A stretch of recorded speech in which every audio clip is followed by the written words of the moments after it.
So, welcome to part one of three blog posts that will cover my 2016 trip to South Korea, known here as the Republic of Korea.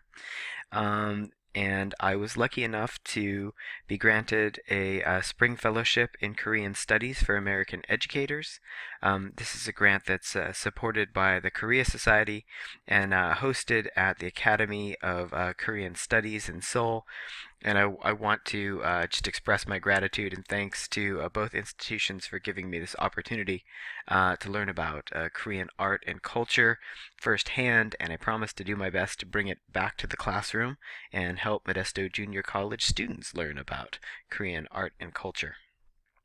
So, for this first blog post, I'll be covering the portion where I'm on the fellowship, and that's going to start here in Seoul, where AKS is, the Academy for Korean Studies. And then it took a high-speed train, the KTX, down to very close to then Yangdong village, a Confucian village, and from there we went to Gyeongju, and from Gyeongju back onto the KTX, and we ended in Seoul. I then took the opportunity to stick around for an additional 10 days to do independent field studies, and that will be the next two blog posts. Um, I cannot say enough about the hospitality of my hosts. What you see on the left here is the first meal that the fellows were served just after getting off planes from New York, Texas, Florida, and California. And that is a gentleman with a cart and an entire tabletop that then slides on to your table with a whole bunch of different Korean tasty bites. And food will again be a major theme in this blog. To the right, you can see where the fellowship took place at AKS. AKS campus is absolutely beautiful. I mean, it's just gorgeous, nestled in the mountains, but still inside Seoul itself. And it houses an archive of over 140,000 documents and items from the Choson dynasty. It was the perfect place to sort of get into things. In the upper left is the breakfast table. There was one of these things created for us on campus just for the fellows each day, and we did eat like kings. And to the lower right, you can see the view from the guest house that we stayed in. I can't say enough good things about the campus and our hosts. So the first 2 days took place in the AKS conference room. And you can see us lined up here, American scholars on the left, Korean scholars on the right. There's a microphone placed in between every two scholars. You have to tap a little button like you're actually speaking to Congress to light the microphone up. And then we had a translator, so it was fairly interesting to have conversations going back and forth, but it was amazing how effective that could be. None of the American scholars spoke any Korean, and of course our Korean scholars were much better at knowing some English, but it was much easier with the translator to get into sort of deep sorts of ideas.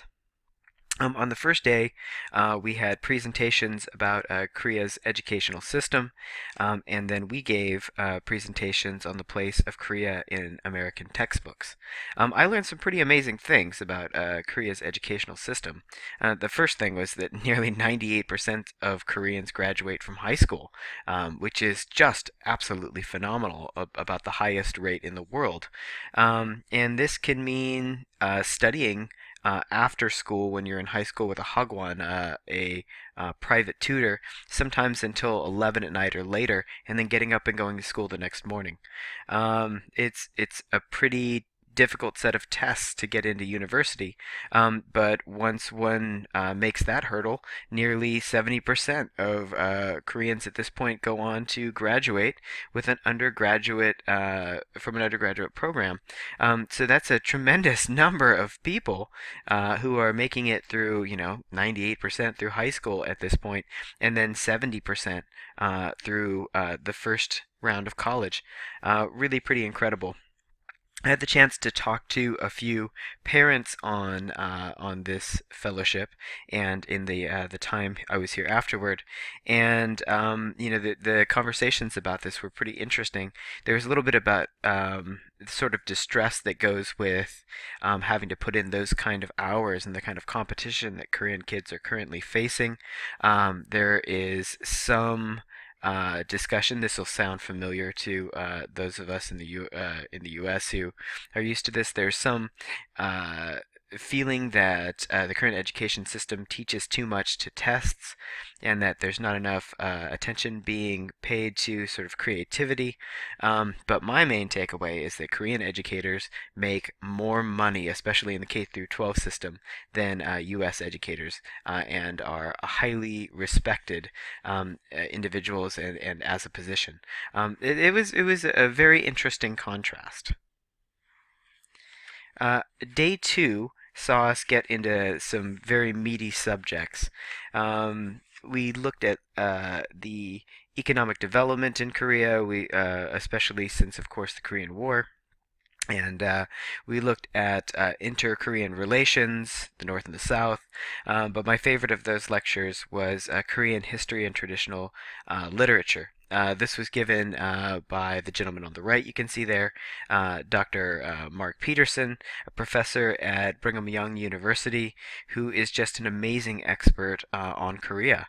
And I want to personally thank him for the lectures, the site visitations, but especially the conversations afterward. He's been involved very personally in Korea since the late 60s, and it was just wonderful to get the chance to work with such an incredible resource. I had two other hosts who were with me regularly. On the left, you can see Dahi Kim, and that is an amazing meal that's being served, by the way, of Korean barbecue with the barbecue right in the table. And to the right, we have Vivian Ong, and Vivian Ong was sort of our tour guide through this whole experience. These two wonderful women I need to thank as well for, again, not just the professional part of their job, but for the fantastic conversations and the friendship that we started here. It was an amazing experience. On the third day, we departed from the sort of traditional classroom and uh, conference style setting, and we took a tour of historic Seoul after visiting a local school. And my favorite highlight of that day was Dr. Peterson at one of really the most important royal palace in Seoul. I'll get into the palaces when I do my independent field study here, but to hear his take on Korean history, and then to learn sort of the stories that go behind the artwork and the depth that he has with those stories on site was just absolutely fantastic.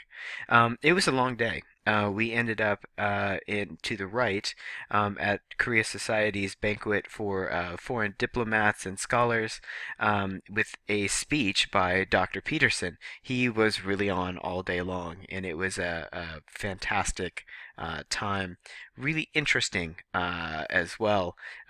He gave a tremendous speech, and then foreign academics, in typical academic style, went ahead and asked him questions that had more to do with their topics than his fantastic speech. So, all around, a very, very exciting day. The next day, we started really traveling. So it meant that we had to get up early and get on to Korea's high-speed train, the KTX, which is clean and beautiful. Really, really sleek, very efficient, and it seems almost always on time. And from there, we got on to a private coach, where this was about the only time that Dr. Peterson could actually talk to us about the greater ideas of Korean society between site visitations. So you can see him, even though he gets sick like me motion sick, turned around and speaking to the fellows. You've got to really, by the way, love the decor in this private coach. It's a van that could, it's not bus size, but it could seat a good group of people. If you rewatch the size video to Gangnam Style, you'll see that this is almost an identical van, just really, really interesting in its decor. In the upper right, right over here, and then the lower right, I was sitting in the very back, as you can see from this picture, and I was kind of confused to see toilet paper hanging, and then this very interesting sign below. It's actually right there. And so I was very happy to find out that the toilet paper was for blowing one's nose, and that the sign below was actually for non-smoking. You can see that this little guy is actually peeing on a cigarette. I was a little confused because my back seats were raised. Very happy to find out they were just normal seats. The first site that we traveled to was Yangdong Village. This is a UNESCO World Heritage Site. It's a Confucian village that is kept mainly in the sort of old style of living, though I will point out that there are satellite dishes. You can see one right there, so that people do have modern amenities, but continue to live in a sort of traditional lifestyle. Um, One of the best conversations of the trip took place in Yangdong Village. We were invited to the house of a Confucian scholar who, at a very young age, had to become the head of his household and take over the family rituals. And he and his family were incredibly gracious. You can see by the spread that they've laid out that they intended for us to be able to stay and talk for a while. And I found the conversation very enlightening, learned a tremendous amount about how Confucianism fits with modern life, and poor Dr. Peterson in the middle there, he's probably getting tired by this point. He managed to be part of the conversation and translate some very, very heavy ideas in the middle. I was extremely impressed. The next day, we woke up in Gyeongju, which was the capital of Korea for over 1,000 years, especially during the Shilla dynasty. Some of the most important art in Korea and early Korea was made there.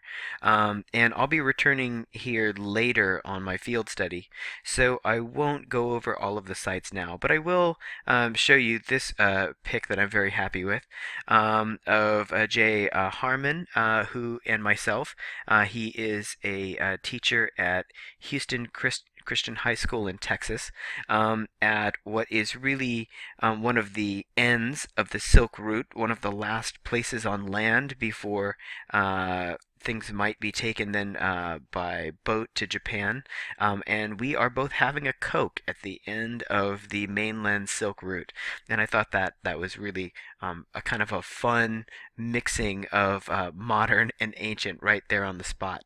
By the way, all the lanterns in the background are because upcoming is the Buddha's birthday, and so you'll see these in pictures all throughout the next two blog posts.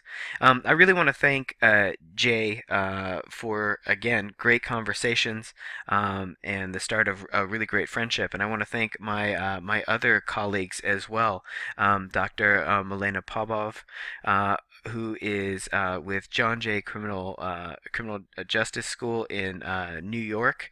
Jonas Edmond, who is with the SPICE program at Stanford University. Barbara St. Brun Ozuna, who is she's the Dean of Instruction also in AP World History at Pascal High School in Texas, and Patrick Whelan, who is the chair of the Social Studies Department at St. Stephen's Episcopal School in Florida. Thank you, each of you, for what you taught me on this trip. The other site that I'll go ahead and put out there because it's not one that I'll get back to is this stone pagoda at it's Bugwasa Temple in Gyeongju. This is the first pagoda in uh, the Shilla area, and it's a really interesting pagoda. It used to be actually quite a bit taller. It probably had 5 or 7 tiers. It was reconstructed later, um, but this is um, in this early example, you can see that there's a desire to follow the Chinese model of using fired brick, but the brick technology wasn't really known in this place at that time, and so they cut stones to look like bricks. I would not have known about this had Dr. Peterson not put it onto the agenda. And then we traveled back that night, and everybody got on a plane first thing in the morning, and they were gone. And I had a day to check into the hotel and prepare for Sarah, my wife, to join me later that evening. So I checked out a couple of spots that would be on some routes that we would be running, and then also the Museum of Seoul, which turned out to be a little bit disappointing. It's a modern art museum in Seoul, but the bottom floor was taken up with a DreamWorks exhibition, mainly geared at children. So, and the top was mainly a European themed exhibition featuring works that were in conversation with Barthes. So I felt like maybe it shouldn't make it to the big list when Sarah showed up. And then she made it. And this is a look at the first meal that I had to order after being there for a week. Thanks again to my gracious hosts. I hadn't really understood little things like, in South Korea, when you're done with the meal, you have to get up and go pay for it. They'll just wait for you forever. These are the kind of little experiences that I managed to start picking up as Sarah and I had our first meal independently, and this will be the start then of 10 days of field study, which I will start covering when I get back to the US in blog post number 2.